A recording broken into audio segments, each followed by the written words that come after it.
রেলগাড়ির কামরায় হঠাৎ দেখা, ভাবিনি সম্ভব হবে কোনোদিন। আগে ওকে বারবার দেখেছি লাল রঙের শাড়িতে, ডালিম ফুলের মতো রাঙা। আজ পরেছে কালো রেশমের কাপড়, আঁচল তুলেছে মাথায়, দোলন চাপার মতো চিকন গৌর মুখখানি ঘিরে।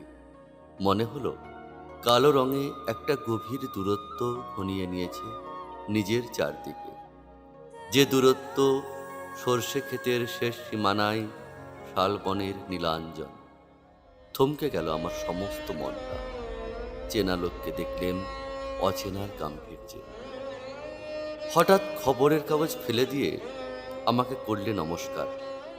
সমাজবিধির পথ গেল খুলে, আলাপ করলেন শুরু।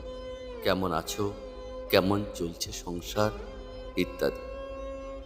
সে রইল জানালার বাইরের দিকে চেয়ে, যেন কাছের দিনের ছোঁয়াচ পার হওয়া চাহনিতে। দিলে অত্যন্ত ছোট দুটো একটা জবাব, কোনোটা বা দিলেই না। বুঝিয়ে দিলে হাতের অস্থিরতায়। কেন এসব কথা? এর চেয়ে অনেক ভালো চুপ করে থাকা। আমি ছিলাম অন্য বেঞ্চিতে, ওর সাথীদের সঙ্গে। এক সময়ে আঙুল নেড়ে জানালে কাছে আসতে। মনে হলো কম সাহস নয়। বসলুম ওর এক বেঞ্চে।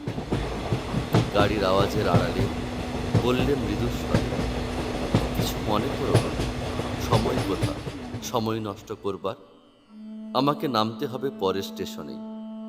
দূরে যাবে তুমি, দেখা হবে না আর কোনো দিনই।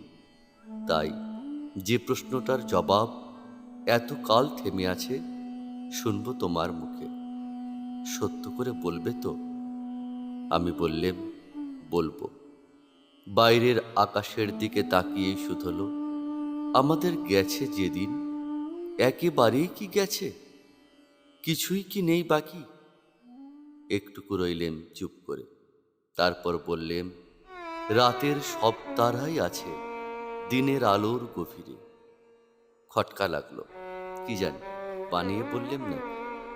ও বললে, থাক, এখন যাও ওদিকে। সবাই নেমে গেল পরের স্টেশনে। আমি চললেম একা। আমি চললেম একা।